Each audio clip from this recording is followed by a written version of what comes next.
As a medical doctor, I worked with some very, very addicted people. People who use heroin, cocaine, alcohol, crystal meth, and every drug known to man. And these people suffer.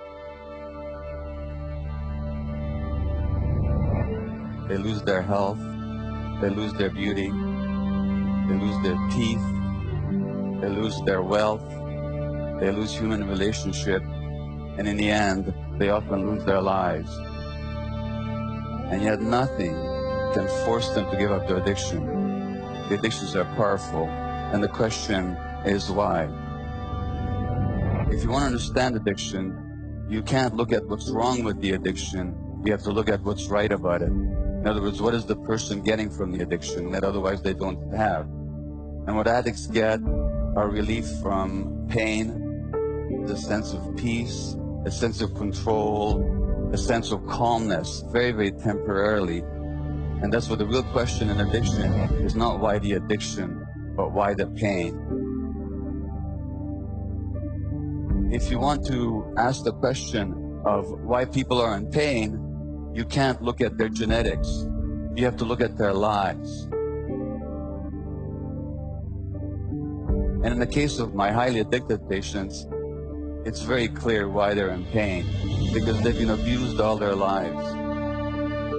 They began life as abused children, physically abused, neglected, sexually abused, abandoned over and over again, and that's why the pain.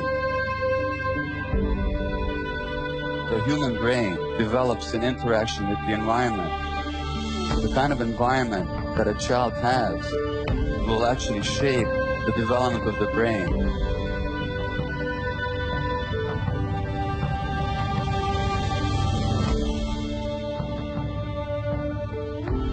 The Buddhists have this idea of the hungry ghosts.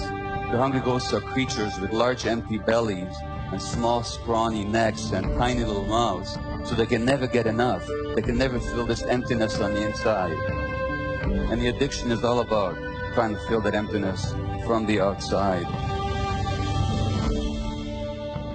From that perspective, you can understand that there's many, many addictions. Yes, there's the addiction to drugs, but there's also the addiction to consumerism, the addiction to sex, to the internet,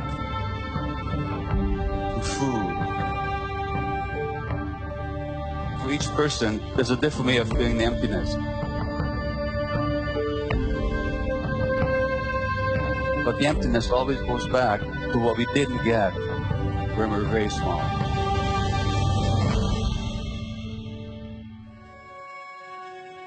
Many of my patients were actually First Nations Indian people, and they are heavily addicted because the lands were taken away from them and because they were killed and abused for generations, generations, and generations.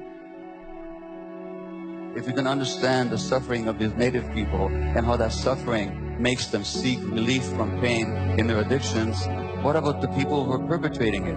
What are they addicted to? Well, they're addicted to power. They're addicted to wealth. They're addicted to acquisition. They want to make themselves bigger. The addiction to power is always about the emptiness that you try and fill from the outside. If you look at the story about Jesus and Buddha, both of them were tempted by the devil. And one of the things that the devil offers them is power. And they both say no, because they have the power inside of themselves. They don't need it from the outside. They don't want to control people. They want to teach people by example, not through force. So they refuse power. Jesus says the kingdom of God is within. That the power is not outside of yourself, but inside. And the Buddha says, don't worship me. Find the lamp inside yourself. Be a lamp unto yourselves. Find the light within. And so as we look at this difficult world, let's not look to the people in power to change things, because the people in power are very often some of the emptiest people in the world. We have to find that light within ourselves. We have to find the light within humanity.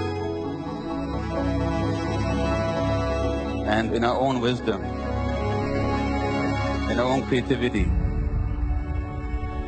If we find that light within, if we find our own nature, then we'll be kinder to ourselves, and we'll also be kinder to nature.